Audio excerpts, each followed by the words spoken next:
안녕하세요, 유세입니다. 오늘은 직장 커뮤니케이션 잘하는 꿀팁이라는 제목으로 여러분들과 정말 유익한 시간을 함께 하도록 하겠습니다. 직장 다니면서 내가 말 잘하는 사람이라면 얼마나 직장 생활이 편할까요? 그죠? 그 말을 잘한다는 건 대단한 무기가 됩니다. 직장 생활에서. 그런데 이제 우리는 직장 생활 하다 보면 이런 일들이 있죠.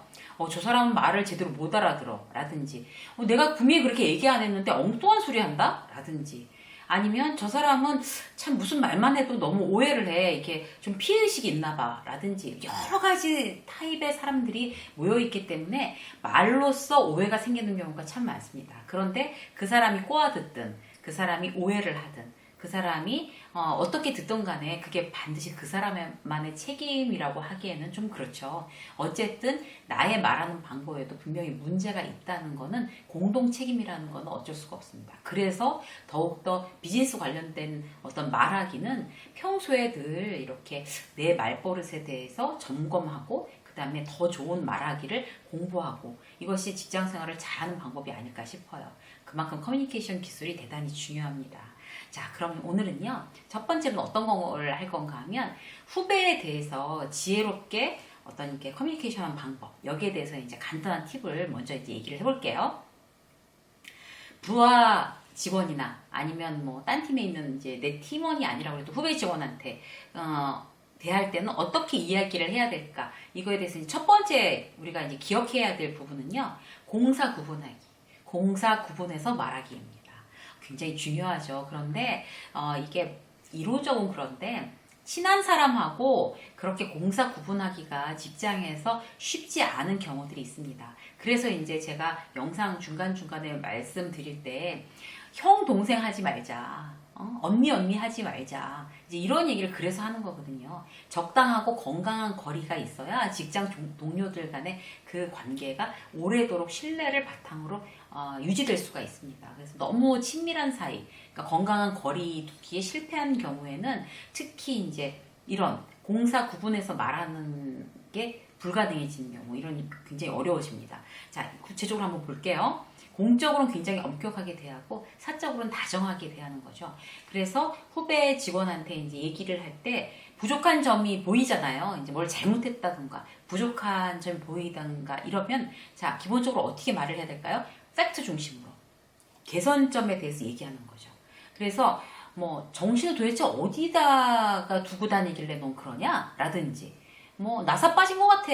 라든지, 이런 거, 뭐 정신 안 차려? 뭐 이런 거는 굉장히 좀 상대에게 모욕적으로 들릴 수가 있고, 그렇게 뭐 정신 안 차려? 라고 한다고 해서 정신을 바짝 차리고 이러지 않습니다. 굉장히 기분 나빠하는 거죠.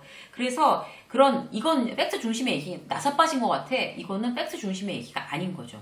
그거는 나의 느낌대로 얘기하는 거잖아요. 그래서 항상 나는 후배들한테 얘기를 할 때 팩트 중심으로 얘기를 한다, 이 원칙을 꼭 이제 잊지 않으셔야 될 것 같아요. 예를 들어 볼게요.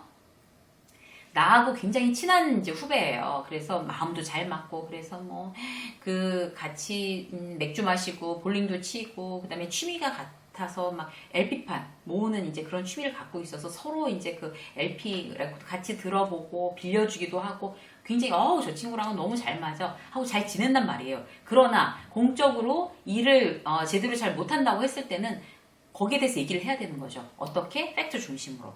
예를 들어서 거래처랑 미스커뮤니케이션이 일어나서 그게 자주 이제 내 눈에 거슬린 거예요. 그런데 드디어 이제 문제를 한번 일으켰어요. 이번에 이제 이사님하고 그쪽 거래처하고 미팅을 하기로 했는데, 우리는 아침부터 준비하고 기다리고 있는데 그쪽 거래처에서는 오늘이 아니라 뭐 내일 모레로 잘못 알고 있었던 거죠. 그래서 이 담당 후배를 불러다가 물어보니까 분명히 전화로 그렇게 했다, 이렇게 얘기를 하는 거예요. 그래서 그러면 이제 완전히 이제 이 선배는 거기에 대해서 뭐 같이 뭐 형 동생 하는 후배든지 말든지 간에 따끔하게 야단을 쳐줘야 되는 거죠. 팩트 중심으로. 자, 지난번에 이런 실수가 너에게 있었다, 동일한 실수에 대해서 짚어주고, 그 다음에 여기에 대한 매뉴얼은 일단 메일 유선으로 얘기를 한 내용, 유선으로 먼저 얘기한 이유면 메일로 그 내용 언제 어디서 누가 어떻게 만나기로 육하원 측에 의해서 이렇게 약속한 거 다시 한번 확인합니다. 메일로 주고 그 다음에 세 번째 그 전날이나 당일날 아침 전화로 마주 이제 다시 확인하든지 문자로 확인한다. 이 3단계를 꼭 거쳐라 라고 매뉴얼화 되어 있는 거를 얘기해 줬는데 이제까지 한 번도 그렇게 지키지 않았다. 그렇기 때문에 지금 오늘 같은 이런 문제가 생긴 거다라는 거를 굉장히 딱 부러지게 그렇게 얘기를 해줘야 되는 거죠. 팩트 중심으로. 그냥 다 팩트 얘기잖아. 넌 정말 나 어디 정신 빼놨냐? 막 이렇게 머리에 뭐가 들었냐? 이런 얘기는 정말 필요 없는 얘기고 이제까지 실수한 내용 짚어주고 그 다음에 여기에 대한 매뉴얼 이렇게 해야 된다는 거 회사의 매뉴얼 다시 한번 얘기해주고 네가 이걸 지키지 않았기 때문에 지금 이 상황이 벌어진 거에 대해서 너는 페널티가 있을 거다 라는 것도 냉정하게 얘기해줘야 될 필요가 있는 거죠. 그렇게 공사 구분해서 얘기해주는 선배가 그 후배들과 커뮤니케이션을 잘하는 그런 선배입니다. 그런데 여기 하나 더, 그 후배가 이제 굉장히 이제 마음을 다치고 이럴 수 있잖아요. 그럴 때 하나 더 선배가 첨가해야 될 내용은 뭔가 하면 나 역시 예전에 그런 실패를 했던 경험이 있다. 그런데 그때 이런 매뉴얼대로 빠짐없이 하다 보니까 지금처럼 그런 쪽으로는 그 거래처와의 미스커뮤니케이션은 절대 없는 그런 이제 스킬을 이제 딱 갖추게 됐다. 이런 얘기. 나도 예전에 그래갖고 뭐 엄청 깨졌다라는 얘기를 같이 넣어주면 같이 이제 공감대가 형성이 되잖아요. 그렇게 후배에게는 이제 말하시면 되고요. 자, 두 번째. 이제 질책하는 거, 지금 말씀드린 거를 다시 한번 정리해서 말씀드리면 세 가지 말해주는 거예요. 질책할 때. 첫 번째, 나도 그랬었다. 나도 그런 실패의 경험이 있다. 두 번째, 그런데 그때 선배가 지금 내가 당신한테 얘기해주는 것처럼 이렇게 짚어줬다. 그래서 그걸 고치고 나니까 굉장히 윗분들한테도 유능하다고 인정받고 나 스스로도 일하는 게 실수가 없어지니까 굉장히 편하다. 라고 얘기해주는 거죠. 질책할 때는 이 하나, 둘, 셋, 요 3단계를 거쳐서 말씀해 주시고, 이제 제일 나쁜 거, 최악의 이제 worst case는 뭔가 하면, 그렇게 하는 게 아니잖아. 너 초등학생이야? 뭐 이런 거 있잖아요. 머리에 뭐가 들었냐 도대체? 초등학생 너보단 낫겠다. 생각이라는 걸 도대체 안 하니? 이런 얘기들 아직도 하고 있는 지금 선배들이 있다 그러면 그 회사에서 결코 리더로 성공하기 어렵습니다. 그래서 따끔하게 이제 나 그런 얘기 막 했는데 그러면 지금부터 안 하시면 돼요. 그래서 지금부터 완전히 고치시고 팩트 중심으로 아까 말씀드린 그런 세 가지 그 절차에 의해서 후배들은 공과 사 구분해서 질책을 한다. 이 부분을 꼭 잊지 말고 계셔야 될 것 같아요. 자, 세 번째 뭔가 하면요. 나보다 한참 나이 차이 나는 후배. 그러니까 막 10살, 15살 이렇게 막 차이 나는 그런 후배들 있잖아요. 그러면 정말 어리잖아요. 그런데 그런 후배들만 보면 뭘 자꾸 가르치려고 드는 선배들이 있어요. 뭘 자꾸 가르치려고. 학교 아니고요. 여기 직장인데요. 자꾸 뭘 가르치려는 어떤 나의 마음을 컨트롤할 필요가 있습니다. 요즘 젊은 층하고 기성세대 간에 커뮤니케이션이 잘 안 되고 세대 간의 소통이 안 된다고 하는 첫 번째가 뭔가 하면 윗세대가 아랫세대를 가르치려고 드는 거예요. 나 때는 말이야 이런 거 있잖아요. 그래서 지금 나 때는 말이야 그렇게 일 안 했어. 막 발이 땅에 어디 붙어 있어? 다 공중에 떠 있지. 막 이렇게 말도 안 되는 소리 하면서 그러는 거 요즘 그 세대하고 절대 맞지 않습니다. 그래서 가르치려는 태도가 나에게 있나? 그렇게 생각되면 이제 내가 가르치려는 어떤 그런 나의 기본적인 애티튜드를 고쳐야지라고 생각을 하시고요. 아까 말씀드린 대로 성공 사례로 나 때는 말이야 난 이렇게 해서 이렇게 잘했었고 또 저렇게 해서 저렇게 잘했었고 막 난 대리 시절에 남들 과장 부장이 하는 저런 막 그런 수주 같은 거 막 영업해갖고 막 매출 이렇게 막 땡겨왔고 막 이러면서 막 무용담하고 이러는 거는 만약에 하시다면 오늘부터 당장 금지. 그런 거 먹히지 않습니다. 그리고 정말 그 후배들한테 먹히는 건 뭔가 하면요. 실패 사례.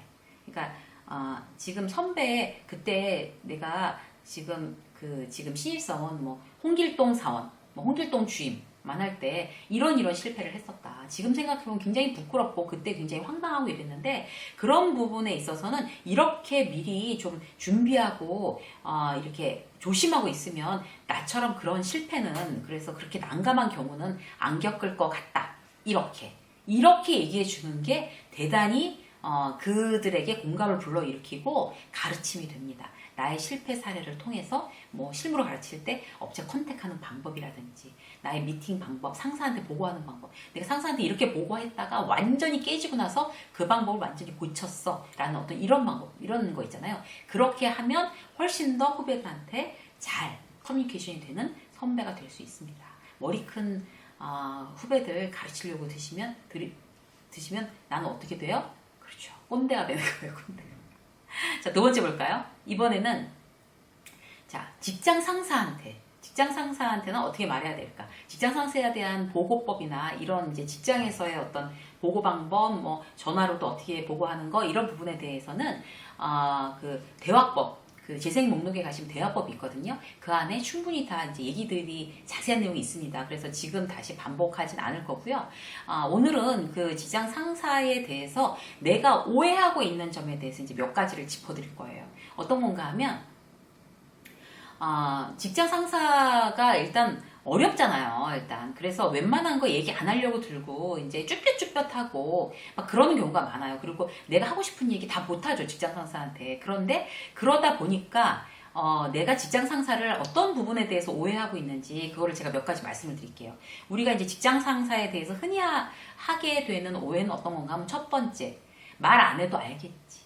직장 상사는 말 안 해도 알겠지라고 내가 지레짐작하는 거예요. 그거 오해입니다. 직장 상사한테는 A가 B입니다. B는 B 다시입니다. 이렇게 정확하게 저는 어떻게 생각합니다. 라고 얘기해 주지 않으면 직장 상사 잘 몰라요. 그 천리안을 갖고 있는 사람도 아니고 그 직장 후배들한테 특히 이제 별로 관심 없는 직장 상사들은 더욱더 모릅니다. 그래서 예를 들어 볼게요. 내가 이제 프레젠테이션 준비를 다 했어요. 자료고 전부 다 만들었는데 그걸 이제 딱 나한테 보내라고. 난 김대리인데 김 과장이 나한테 보내. 딱 그랬더니 김 과장이 딱 갖고 가서 이제 부장한테 프레젠테이션을 하는 거예요. 앉아갖고 쫙 해갖고 내가 다 만든 것처럼 겉으로 제가 다 만들었습니다. 이렇게 얘기는 안 했지만 누가 옆에서 봐도 이거 김 과장이 다 했구나 라는 느낌이 오해가 들만하게 그렇게 자기 혼자 생색을 냈어요. 김대리 입장에서는 어떻게 해야 될까요? 그래도 뭐 부장님 아시겠지. 모르거든요. 그러면 내가 그걸 갖다가 이거 제가 했다 이렇게 떠벌리지는 않더라도 그렇게 하는 건 좀 역효과니까 자, 말 안 하면 모른다. 우리 저 부장은 그렇게 생각을 하고 거기에 대해서 이제 어쨌든 내가 굉장히 그 많은 부분을 이제 애썼습니다라는 거를 이렇게 티나지 않게끔 알려줄 필요가 있는 거죠. 말 안 하면 모르니까. 그러면 이 프레젠테이션 이제 기회가 있으면 프레젠테이션 그거 이제 그 보고서 준비하면서 그때 부장님이 이제 이런 부분에 대해서 좀 이렇게 강조점을 이렇게 좀 진하게 이렇게 해서 무게를 두고 하라고 이렇게 요령을 가르쳐 주셔서 이번에 이제 그렇게 이렇게 PPT 작업을 했더니 그 확실히 이제 윗분들한테 잘 어필하는 것 같아서 그때 그 부장님의 가르침이 굉장히 도움이 많이 됐습니다. 이렇게 얘기하는 거죠. 그렇게 되면 저 PPT 작업 김대리가 했구나. 이렇게 김 부장이 그래? 잘했네. 이렇게 알잖아요. 그죠? 그래서 말 안 해주면 모르기 때문에 어떻게든지 티나지 않게 너무 속보이지 않게 나를 어필할 수 있는 방법은 굉장히 중요합니다. 그리고 자료는 주로 이제 이런 데서 찾다가 제가 이번에 이제 어떤 사이트를 발견했는데 그 비즈니스 어떤 리포트 쓰기에는 정말 금맥입니다. 거기가 그거 부장님도 한번 이 사이트 한번 참고해 보시겠어요? 이런 식으로 이제 어필하는 거죠. 그러면 부장이 딱 그래? 나도 한번 들어가 보지 뭐 이렇게 하면 본인을 더 어필할 수 있는 그런 방법이 되겠습니다. 그래서 심하게 떠버리지 않고 굉장히 티나지 않게 이게 굉장히 이제 제 역할이 컸습니다라는 걸 어필하는 거는 본인의 어떤 센스입니다. 그래서 그렇게 하시고요. 말 안 하면 모릅니다. 말하셔야 돼요. 그리고 두 번째. 상사는요, 그 표현하지 않아도 다 알겠거니 이렇게 생각하는 그것도 오해예요. 표현하지 않으면, 상사는 어떻게 생각하냐면, 김대리가 굉장히 그 만족스러운, 그 직장 생활을 하고 있습니다. 라고 윗사람들한테 보고할 수 있어요. 그러니까 난 말 안 하고 있으면 난 만족하고 있는 사람이 되는 거예요. 그래서 그 뭉뚱그려서 이제 그 부장이 수고했어요. 다 했었어요. 그러면 아닙니다. 라고 하면 그래 괜찮은가 봐. 이렇게 생각한다니까요. 그래서 혹시나 내가 굉장히 불만족스러운 그런 부분이 있잖아요. 그래서 우수사원상을 내가 굉장히 이번에 많은 아웃풋을 내서 내가 받을 수 있지 않을까 기대했는데 전혀 아니었어요. 그렇거나 인사고과가 굉장히 안 나와서 그러면은 그거에 대해서 굉장히 실망했는데 그걸 전혀 표를 안 내는 경우들이 있어요. 물론 그거 갖고 막 툴툴대고 막 그거 가지고 회사를 막 뭐 휴가를 내고 이런 거 되게 꼴보기 싫거든요. 그렇게는 안 하더라도 그 표현하지 않으면 내가 그 어떤 결과에 대해서 내가 당연히 받아들이고 그게 맞다라고 동의한다라고 생각할까봐 거기에 대해서 이제 심할 경우 한 번씩 어필하는 것도 굉장히 중요합니다. 그래서 이 부분은 제가 만족하고 있는 게 아닙니다. 이게 저는 이런 걸로 해서 제가 굉장히 인정받는다고 생각했는데 이런 인사고과에 대해서는 굉장히 당황스럽고 제가 어떤 거를 더 수정을 해야 될까요? 저는 정말 잘하고 싶은데 이게 좀 너무 당황스러워서 지금 도와달라고 여쭤보는 겁니다. 라고 하면 내가 불만족스럽다는 거를 정중하게 부장한테 표현할 수 있는 방법이잖아요. 그렇게 해서 어쨌든 나의 마음을 정중하게 표현하는 거 직장생활에서 굉장히 중요합니다. 직장 상사를 내가 이렇게 가만히 있어도 제가 저 결과에 대해서 굉장히 마음에 안 들어 할 거야 라고 이미 알고 있을 거야 라고 생각하시면 안 돼요. 그것도 오해입니다. 자, 또 볼까요? 그래도 어떻게 그렇게 얘기했다가 찍히면 어떡할까요? 라고 하면서 이제 얘기를 못 하시는 분들 계시잖아요. 근데 내가 진심을 담아서 논리적으로 얘기하면 의외로 그 직장 상사는 받아들입니다. 근데 그걸 갖다 내가 지레짐작하고 겁나서 정말 아니야 나 이렇게 했다가 더 찍히면 어떡해 라고 끙끙끙끙 앓는 경우에는 그게 이제 나만 손해인 거죠. 그래서 너무 자주 요청하거나 이제 내용 없으면서 막 부풀려서 말하는 거 이런 건 안 되지만 정말 논리적으로 내가 이제 할 얘기를 준비를 해서 부장님 이제 제가 이렇게 생각하고 이게 제가 어떤 게 잘못됐는지 부장님께서 이렇게 말씀해 주시면 이렇게 수정하겠습니다. 그래서 조금 더 좋은 결과 제가 만족할 만한 결과 부장님이나 회사가 더 만족할 만한 그런 결과를 도출해내고 싶습니다. 다음 이제 회기 중에는요, 이런 식으로 얘기를 하는 거 의외로 이 친구가 이런 거에 대해서 더 욕심이 있구나. 이게 참 불만족스러워 하는구나. 그러면 너는 지금 당신은 이런 거를 조금 더 수정하고 이런다면 조금 더 좋은 결과가 있지 않을까 생각한다. 이렇게 하면 그 부장은 나에 대해서 나쁜 감정 갖지 않는 거거든요. 그래서 그런 어떤 상사에 대해서 내가 혹시 오해하고 있는 점은 이제 오해하지 마시고 그런 좀 적극적인 대응이 필요할 거라고 생각이 됩니다. 자, 잠깐만 한 가지만 더 또 말씀드릴까요? 자, 발표할 때 어떻게 하면 그런 이제 발표 커뮤니케이션에 조금 더 도움이 되는 팁이 있을까 제가 생각하다가 간단한 거. 자, 내가 PPT를 발표하거나 회의 시간에 발표했는데 내가 모르는 질문이 들어왔어요. 내가 모르는 질문이. 그러면 당황해가지고 그거는요 이렇게 되는 대로 이제 얘기하는 거예요. 내가 이제 앞에서 이제 주 진행자하고 발표했는데 거기서 그럼 저기 지금 저렇다고 얘기했는데 저거는 그런 환경에서 좀 동떨어진 거 지금의 환경에서 좀 동떨어진 얘기 아닙니까? 라고 딱 얘기했는데 막 당황해서 버벅대고 거기에 대해 생각나는 대로 막 얘기하는 거는 절대 금물. 그러면은 이제 또 다른 어떤 공격들이 들어올 수가 있죠. 그래서 내가 이제 그 발표를 할 때 제일 좋은 방법은 뭔가 하면 미리 다 준비를 해놓는 거예요. 어떤 예상 질문을 들어올 수 있다. 그리고 이제 친한 동료들이나 친한 선후배 간에 같이 얘기하는 거죠. 자, 이거 보고서 예상 질문 좀 얘기해 주세요. 라고 해서 그 예상 질문에 대해서 전부 다 준비를 하는 게 가장 좋은 방법. 그랬는데도 불구하고 내가 생각지도 못했던 어떤 질문이 들어온 거예요. 그래갖고 뭐라고 대답해야 될지 정확히 모르겠어요. 그러면 제일 좋은 건 뭔가 하면 제가 그 부분에 대해서는 지금 자료를 좀 찾아보고 더 고민을 해서 대답을 해드려야 될 것 같습니다. 지금으로서는 제가 정확히 답변 드리기가 어렵습니다. 라고 얘기하는 게 훨씬 더 낫습니다. 그러면 그 태도가 차라리 신뢰가 있습니다. 거기 대고 횡설수설 이제 막 아무렇게나 임기응변하고 마치 그게 맞다는 듯이 우기는 거 이런 굉장히 자기 얼굴 깎는 일이죠. 자, 두 번째, 이해가 안 되는 질문을 받은 거예요. 질문하는 사람이 횡설수설하는 거죠.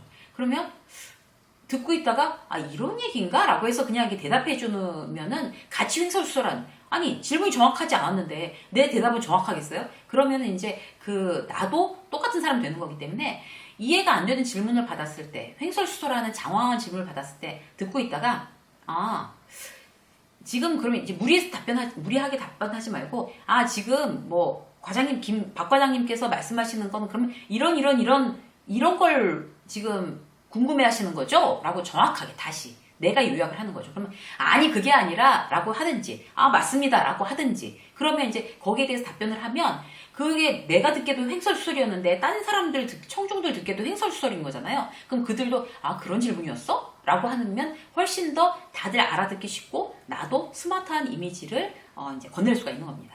자, 마지막으로 볼까요? 굉장히 공격적인 질문을 받을 수가 있어요. 이제 그 질문자가 의도적으로 이제 기분 나쁘게 그건 탁상 공론입니다. 예를 들어서 이제 기획부서에서 얘기를 한 거예요. 그런데 영업부서에서 그거 탁상 공론입니다. 책상 위에 앉아서 그거 그냥 컴퓨터나 보니까 그런 소리 나오는 거지. 현장 나가 보세요. 그게 되는지. 근데 그런 경험도 없으면서 그런 얘기를 해요. 말도 안 되게. 라고 하면 지금 무슨 말을 그렇게 하는 거예요? 이게 아니라 그러니까 그런 게 아니라 아니 그게 아니고요. 막 당황해서 이렇게 얘기할 게 아니라 맞서서 그런 공격적인 신경질적인 질문에 대해서 맞서서 기분 나빠하면서 같이 논쟁하면은 그 이제 진행자 자체가 굉장히 이렇게 좀 이렇게 다운그레이드 되는 거죠. 그럴 때는 부분적으로 저 동의하는 부분이 있습니다. 부분적으로 동의합니다. 그런데 다시 이제 감정을 싹 빼고 논리적으로 천천히 다시 정리해 주는 거. 이게 맞습니다. 그래서 그럼 이제 발표자에 대해서 이제 청중들은 더 호의적이 돼요. 거기에 대해서 씨앗을 팍 내면서 뭐 말을 꼭 그렇게 해요 라든지 그게 아니지 않습니까? 이렇게 하는 것보다 부분적으로 일리가 있는 말씀이세요. 그런데 차분차분하게 1, 2, 3 이렇게 다시 얘기해주는 그런 태도로 여러분들이 발표에 임하시면 훨씬 더 스마트하고 여유있고 프로다운 그런 이제 발표할 수 있는 작은 팁이 아닐까 그렇게 생각이 됩니다. 오늘은요 그 이제 직장에서 커뮤니케이션 잘하는 꿀팁 3가지에 대해서 여러분들과 함께 나눴습니다. 직장 후배한테 얘기할 때 아니면 직장 선배에 대한 어떤 그런 나의 오해하는 태도가 없었는지 그리고 이제 발표할 때 진행자일 경우 어떻게 이제 대처해야 되는지 여기에 대해서 이제 실전에서 쓰실 수 있는 실용적인 팁을 드렸으니까 여러분들께서 기억하셨다가 직장 생활에 도움이 되셨으면 아주 작은 도움이 되셨으면 정말 보람 있을 것 같습니다. 유생의 직장소 오늘 여기까지 하겠습니다. 고맙습니다.